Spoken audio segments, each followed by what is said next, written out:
Break के बाद एक बार फिर से आपका स्वागत है कसौटी में। इस वक्त हमारे साथ हैं बाबूलाल मरांडी जी। बाबूलाल जी, बीजेपी से बहुत से लोगों ने अलग होने का, अलग राह पे चलने का साहस दिखाया, मगर एक हद के बाद वो टूट गए और वापस या तो बीजेपी में चले गए या फिर उनकी हस्ती लगभग मिट गई। किसी का नाम लेने की ज़रूरत नहीं है क्योंकि मैं तल्ख शब्दों का इस्तेमाल कर रहा हूँ। आपके पास ऐसा क्या गुर है, अगर आप बताएं तो शायद जो बहुत सारे लोग अभी इस कतार में हैं उनको कुछ मदद मिलेगी। आखिर कैसे आप अलग पार्टी से अलग होकर टिक गए? देखो, इसका कोई उत्तर सीधा सीधा नहीं मिल सकता है। हाँ, एक बात मैं ज़रूर मानता हूँ, जैसे हर लीडर की अपनी अपनी पहचान होती है, तो जो पहचान हमारी रही है या आज भी है, तो हम कोशिश करते हैं कि उस पहचान को और हम मजबूत करें। अर्थात जैसे मैं समझता हूँ कि भाई जो भी हमें समय मिला था मुख्यमंत्री बन करके काम करने की, तो राज्य की जनता को एक विश्वास है कि भाई ये काम करने वाले व्यक्ति है, और इसलिए आज भी मैं उसी बात को एड्रेस करता हूँ। मैं उन दिनों को याद करता हूँ जब बिहार एक साथ था, झारखंड अलग नहीं हुआ था। तब मैट्रिक का रिजल्ट झारखंड में एक तो विलम्ब से होता था, रिजल्ट होता था तो हजारों बच्चों का रिजल्ट पेंडिंग रहता था। मैंने सबसे पहला काम किया था कि शिक्षा विभाग के उन पदाधिकारियों को बुलाया था, और मैंने उस समय निर्देशित किया था कि भाई समय पर एग्जाम होनी चाहिए और समय पर रिजल्ट होनी चाहिए और एक भी रिजल्ट पेंडिंग नहीं रहना चाहिए। और मुझे प्रसन्नता है, उस वक्त पहला साल राज्य बना था और 2001 में जो मैट्रिक का एग्जाम हुआ और समय पर हुआ, समय पर रिजल्ट हुआ, एक भी रिजल्ट पेंडिंग नहीं रहा। और उसके बाद उस समय से लेकर के आज तक एग्जाम समय पर हुआ, रिजल्ट समय पर। अब मैंने देख रहा हूँ कि गड़बड़ शुरू हुई। फिर सरकार में बैठे वो लोग कैसे करप्शन क्या होता है, तो मैं आज भी कहता हूँ, उस समय मैं लोगों को, हमारे कलीग थे, सबों को मैं कहा करता था क्या करते थे। मैं बिल्कुल नहीं कहूँगा कि कुछ नहीं होता होगा या सब कुछ ही ठीक रहा होगा, ऐसा भी मैं सर्टिफिकेट नहीं देता हूँ। लेकिन मंत्रिमंडल के सहयोगियों को मैं कहता था भाई 2-3 बातों का ध्यान रखो। पहला कि ट्रांसफर पोस्टिंग में पैसा मत लेना। दूसरा कि किसी भी विकास योजनाओं में अफसरों से कमीशन मत लेना। अगर ये 2 चीज कर लोगे तो आप बड़ी सफल शासक बनोगे। अभी आप ज़्यादा करीब होकर याद कर रहे हैं उन दिनों को, अपने गवर्नेंस को, अपने शासन के दिनों को। क्या ये जमशेदपुर चुनाव में मिली भारी जीत का एक साइड इफेक्ट है?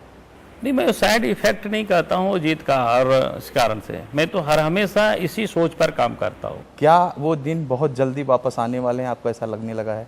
देखो, मैं भविष्यवक्ता तो मैं नहीं हूँ, इसलिए मैं इस प्रकार की उस पर नहीं सोचता हूँ। मैं इतना ही सोचता हूँ कि भाई हमें जिस काम के लिए हम चले हैं जनता की, तो हमें जनता के लिए हमें काम करना, और उसी के नाते हमने एक राजनीतिक पार्टी बनाई है, और राजनीतिक पार्टी होने के नाते अगर जनता अवसर देगी तो सत्ता में रह करके काम करेंगे। जिन बातों को बोलते हैं उसको हमें करके दिखाएंगे। ये सरकार बाबूलाल जी कितने दिन चलेगी? अब समय तो नहीं कह सकता हूँ, लेकिन मैंने पहले ही कहा है कि सरकार की अकाल मृत्यु निश्चित है।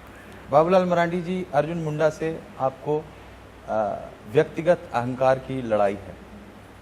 मैं समझता हूँ ये गलत है, क्योंकि उन्होंने आपकी कुर्सी हथियाने के बाद वहां से हटने का नाम नहीं लिया। उनकी वजह से बीजेपी में आपका रहना मुश्किल हो गया। नहीं, मैं कहूँगा कि उसके लिए तो मैं शाबाशी देता हूँ, क्योंकि मैं जब कुर्सी से हटा हूँ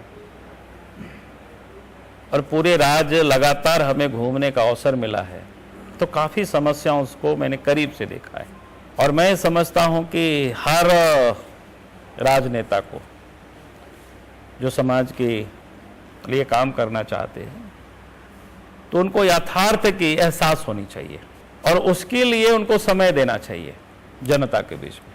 अगर आप प्राचीन काल में भी देखेंगे तो राम को भी 14 साल तक वनवास गए थे और जंगल में घूम घूम करके उन दिन दुखियों के दर्द को उन्होंने पहचाना था, और तभी वापस जब लौटे 14 साल के बाद तो रामराज उन्होंने स्थापित कर पाया था।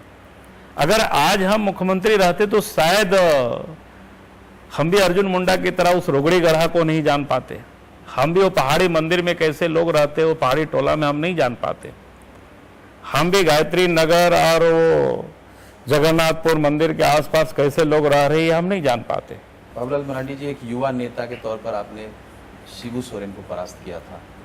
बिना किसी बड़ी छतरी के कोडरमा से आप सांसद बने थे और एक बिल्कुल नए आदमी को पार्टी में शामिल कराकर अर्जुन मुंडा के टर्फ पर उनको मात दिया आपने।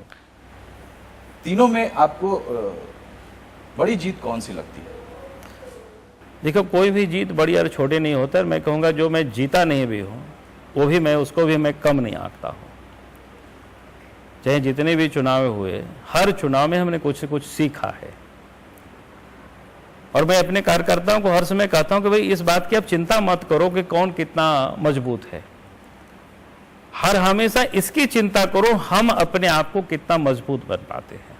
अगर हम इसकी अधिक चिंता करेंगे कि अपने आप दूसरों के बारे में अधिक चिंता करेंगे तो हम मार खाएंगे।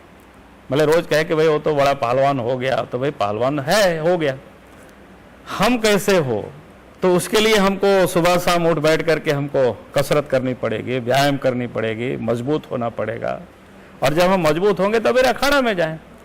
एक बार पछाड़ खाएं फिर सोचे कि भाई कहाँ हमने पछाड़ खाया, फिर से हम सुबह शाम उठ बैठ करें, तो आप देखोगे एक दिन मजबूत हो जाओगे। बाबूलाल जी, आपका बहुत बहुत धन्यवाद। बाबूलाल मरांडी को उनके लक्ष्य से अलग करके किसी दूसरे बात में उलझाना संभव नहीं है। शायद यही एक वजह है कि वो लगातार सफलता की सीढ़ियां चढ़ रहे हैं और अभी ऐसा लगता है कि वो अपनी सफलता का आकलन करने के लिए तैयार नहीं है। जाहिर सी बात है कि बाबूलाल मरांडी को जिस दिन का इंतजार है वो सबको पता है। अगले हफ्ते फिर किसी ऐसी हस्ती के साथ हम उपस्थित होंगे कसौटी में जिन्हें आप परखना चाहते हैं। फिलहाल दीजिए इजाजत और आप बने रहिए मौर्य पर। नमस्कार।